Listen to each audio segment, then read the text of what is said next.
हमनी के संस्कृति, हमनी के संस्कार सदा रहे हमनी के साथ। भारत के महान ग्रंथ और काव्य सब के संपूर्ण संकलन सब्सक्राइब करें तिलक।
हे दुराचारी पौंड्रक, हमहू तुहार वध कर सकत हई, बाकी हमार स्वामी हमके आज्ञा नहीं खे देले।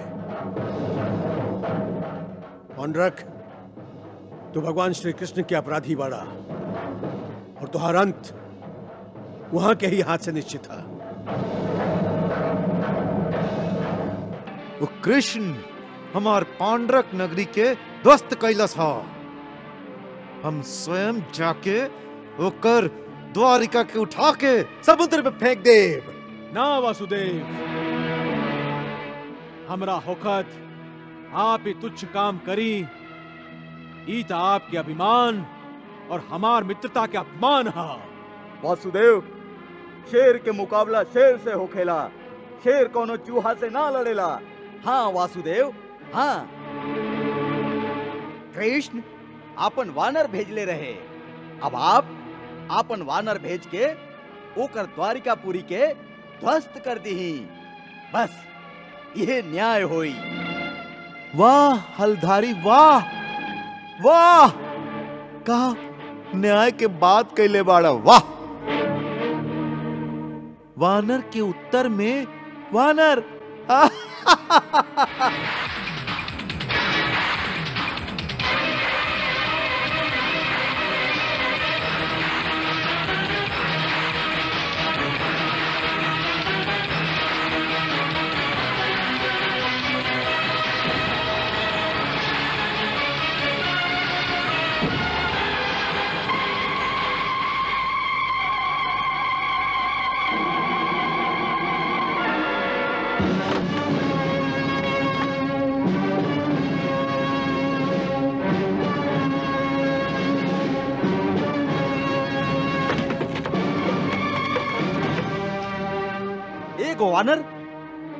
एगो वानर होके इतना साहस कि वो द्वारिका में घुस के आतंक मचा रहा है। का ओकरा है बात के ज्ञान नहीं खे कि बलराम और श्री कृष्ण के नगरी है। वो कोनो साधारण वानर नहीं खे, महाकाय है और आपन शक्ति में उन्मत्त हो रहा है।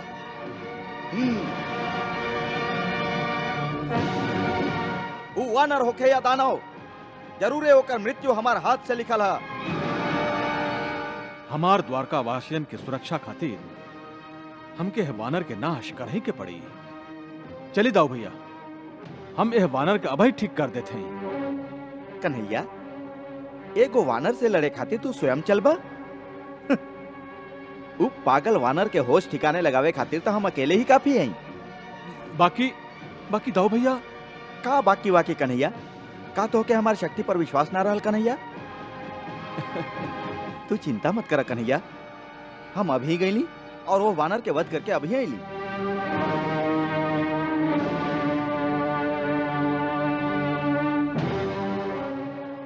प्रभु, आप दाऊ भैया के आत्मविश्वास देख ली। अकेले ही ओ महाकाय वानर के संगे स्वयं युद्ध करे निकल पड़ल हैं। देवी, आप दाऊ भैया खातिर ओ वानर के कारण चिंतित हैं। हमार चिंता तो स्वयं दाऊ भैया के व्यवहार है। दाऊ भैया के व्यवहार? हाँ देवी, उनकर इतना ज्यादा आत्मविश्वास उनकर घमंड और अहंकार के प्रतीक है।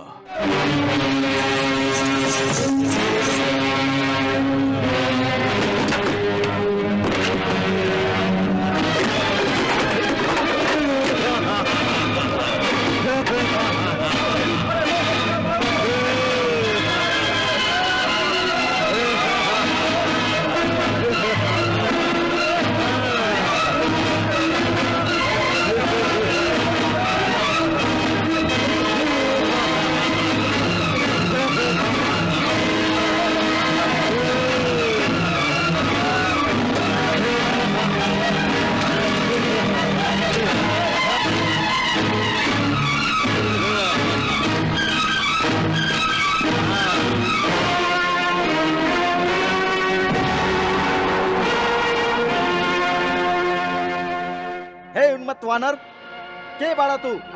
और तू द्वारिका नगरी में घुसे के साहस कैसे किला? हम वानर श्रेष्ठ हैं। हमके हमार स्वामी प्यार से दैत्य वानर कहेलन। के है तोहार स्वामी? के कर आज्ञा से तू ये सब कर रहल बाड़ा? आश्चर्य, तू वासुदेव भगवान पांडुरंग के नइखा जानत? हम यहाँ अपन भगवान पांडुरंग के आज्ञा से द्वारिका के शमशान और तू लोगन के मृत्यु के दान देवे आयल हैं। लोग हमके मृत्यु दाता भी कहेलन।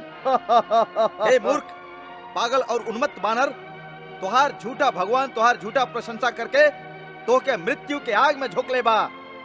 हम तोके दिखावत हई कि के केकरा मृत्यु दान देवेला। हाँ।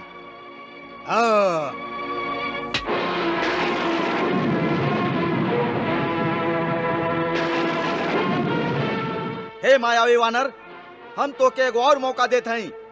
यदि तू जीवित रहल चाहता रे तो भाग यहाँ से। हम यहाँ द्वारिका के सर्वनाश करे आयल हैं और सर्वनाश करके ही जाए। तू चाहता हमरा से क्षमा मांग के हमरा सामने रो के गिड़गिड़ा के यहाँ से भाग सकेला। हम बहुत दयालु हैं, तोहके क्षमा कर सकत हैं। हम तोहके प्राण के भीख दे सकत हैं। देखा और हम का कर सकत हैं।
सैनिक लोग जी एक लाश के पौंड्रक नगरी में फेंक द। जय आज्ञा।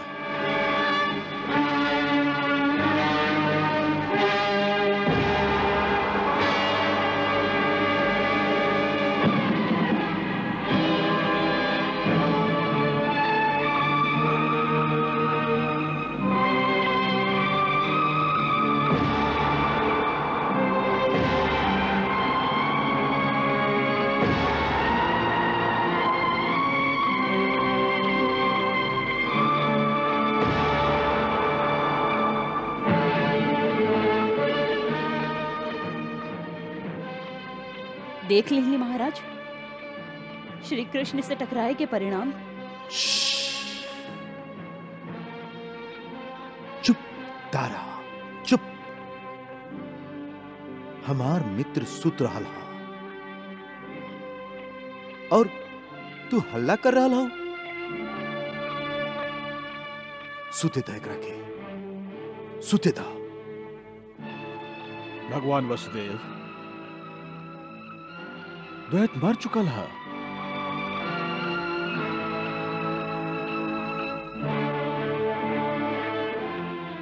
हाँ, हमहू तो ये कह रहा है, सुत रहा है, मृत्यु के नींद सुत रहा है।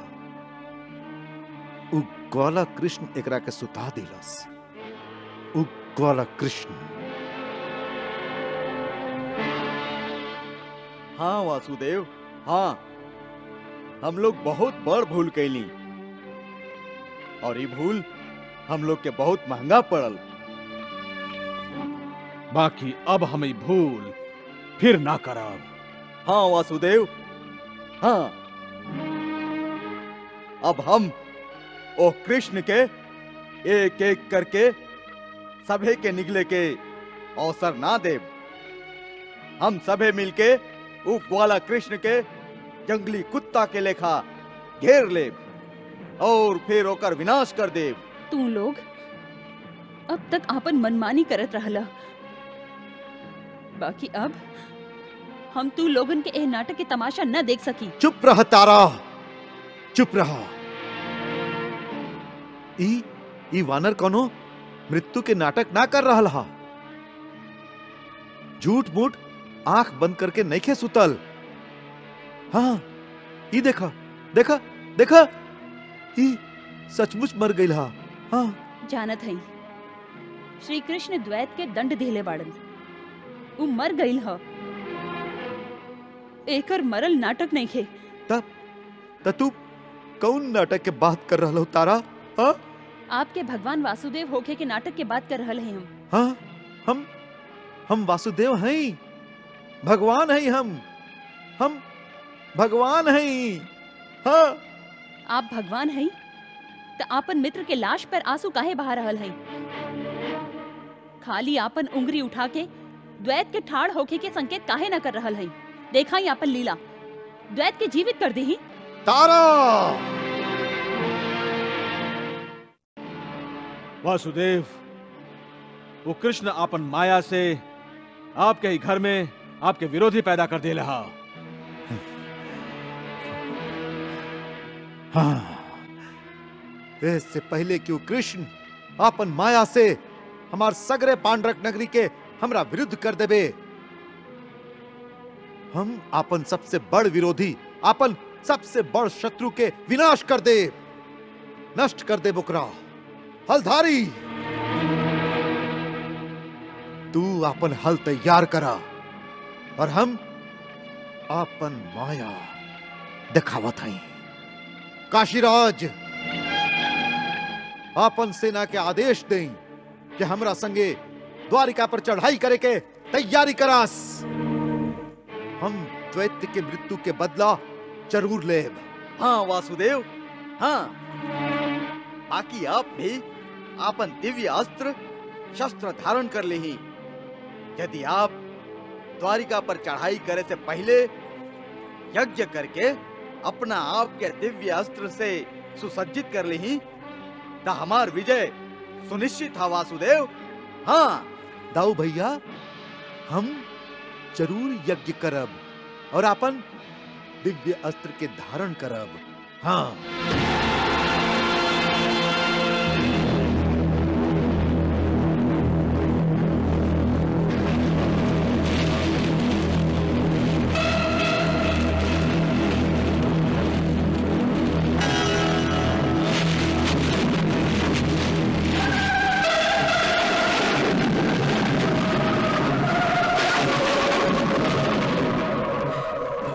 जानेलू देवी, ई दिव्यास्त्र पांडुरंग के खातिर धारण कर रहा। युद्ध में आपके हरा के पांडुरंग ई प्रमाणित कइल चाहेला कि ई पृथ्वी लोक पर खाली ऊही एगो वासुदेव हा। देवी, पांडुरंग जैसन अज्ञानी ना जानेलन कि बिछौना खरीदल जा सकेला, बाकी नींद खरीदल ना जा सकेला। सुख भोगे के साधन जुटावल जा सकेला, बाकी सुख के निर्माण ना कल जा सकेला। यही तरह भगवान होके के नाटक कल जा सकेला, बाकी कबो केहू भगवान ना बन सकेला। प्रभु, जब मनुष्य अपना आप के सर्वोत्तम माने लागेला तब ओकर पतन शुरू हो जाला। और पांडुरंग इतना गिर गई हा कि वो आपसे साक्षात प्रभु से युद्ध करे के इच्छा कर रहा हा। हाँ देवी, यह तो विडंबना है। मनुष्य के रचना हम कैले हैं, हम ही मनुष्य के बुद्धि प्रदान कैले हैं। फिर भी ई मनुष्य आपन विधाता के चुनौती देवे लागला। वह मनुष्य अपना आप के हमरा से बढ़ के समझे लागला, अपन बुद्धि के दुरुपयोग करे लागला। सर्वश्रेष्ठ बने के लालसा में अस्त्र के महाअस्त्रन के प्राप्ति करे के ओकर लालसा बढ़े लागला। बाकी ऊ एगो बात भुला जाला कि ई अस्त्र और महाअस्त्र के कारण महाविनाश हो सकेला। देवी, आज की सत्ता के लालसा कलयुग में भी दिखाई दी। हर केहू बल द्वारा सत्ता और सत्ता द्वारा बल प्राप्त करे के प्रयास करी। हर केहू अस्त्र शस्त्र संपन्न होके के प्रयास करी। सत्ता के होड़ लगी और शुरू हुई प्राण घातक सत्ता स्पर्धा, जकरा कारण हुई महाभयंकर युद्ध और युद्ध के परिणाम हुई महाभयंकर विनाश, महाभयंकर संहार। ऐसे हम कहत रही देवी कि युद्ध एगो यज्ञ ही है, रण यज्ञ और रणभूमि एगो यज्ञ कुंड है, जेमे मनुष्य के प्राण के आहुति देवे के ही पड़ेला।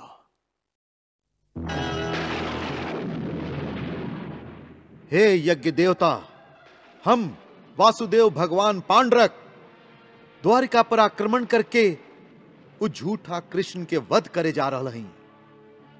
कृष्ण मायावी हा, ओकरा परास्त करे खातिर हमके अपन दिव्य अस्त्र के जरूरत है। हाँ। हे पांडुरंग, तुहार इच्छा से अभिलाषा से हमके लालच, स्वार्थ और आसुरी प्रवृत्ति के गंध आ रहल हा। तू साक्षात त्रिलोकीनाथ से युद्ध कई चाहताड़ा, वहां के झूठा भगवान कहताड़ा। पांडुरंग, श्री कृष्ण ही सच्चा भगवान हैं। ऐसे तू दिव्य अस्त्र प्राप्त करके भी विजय प्राप्त ना कर सकबा। और ना ही तो के यश के प्राप्ति हुई। काहे प्राप्ति ना हुई? हाँ, काहे प्राप्ति ना हुई? हमके जरूर यश के प्राप्ति हुई। हम जरूर यशस्वी बनब। हाँ, यशस्वी बनब। हे पौंड्रक, वासुदेव श्री कृष्ण के सामने तुहार सगरे शक्ति, सगरे अस्त्र शस्त्र विफल हो जाई। तू बेकार ही वासुदेव श्री कृष्ण से टकराए के कोशिश करके आपन ही विनाश के निमंत्रण दे रहल बाड़ा। हे यज्ञ देवता, हम समझ रहल हई कि कृष्ण के विरुद्ध हमार दिव्य अस्त्र के उत्पन्न करे में आप टाल मटोल कर रहल हई। बाकी मत भुलाई कि ये दिव्य अस्त्र हमके मिलल वरदान है और आप इनका से हमके वंचित ना रख सकेली। हाँ, वंचित ना रख सकेली। हम जब चाही इनका ग्रहण कर सकेली और आपन कौनो भी शत्रु के विरुद्ध इनकर प्रयोग कर सकेली। हाँ, अब आप ई बताई कि आप हमार ए अधिकार के हमके यही समय यही क्षण दे रहल हई या ना? हम तक खाली तोहके विनाश के ओरी बढ़े से रोके के प्रयास करत रही। अब तू जाना और तुहार काम तुहार इच्छा अनुसार तुहार दिव्यास्त्र तोहरा खातिर उत्पन्न करत हई। तथास्तु। हाँ।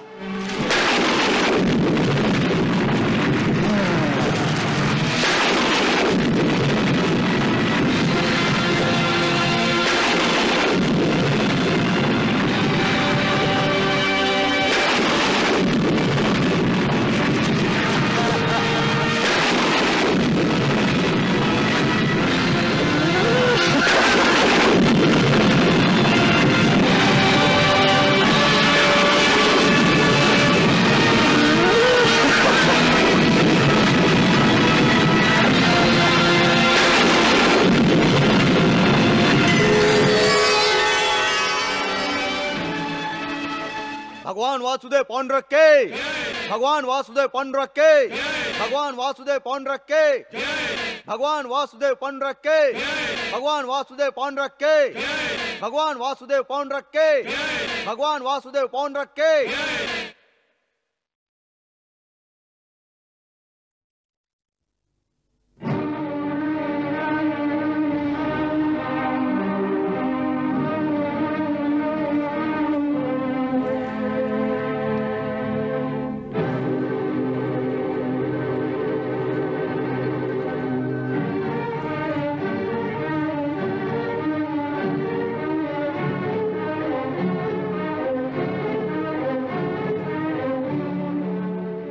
महारानी तारा, हम देख रहल हई कि तुहार चंद्रमा जैसन तेजस्वी मुख पर चिंता के ग्रहण लागल है।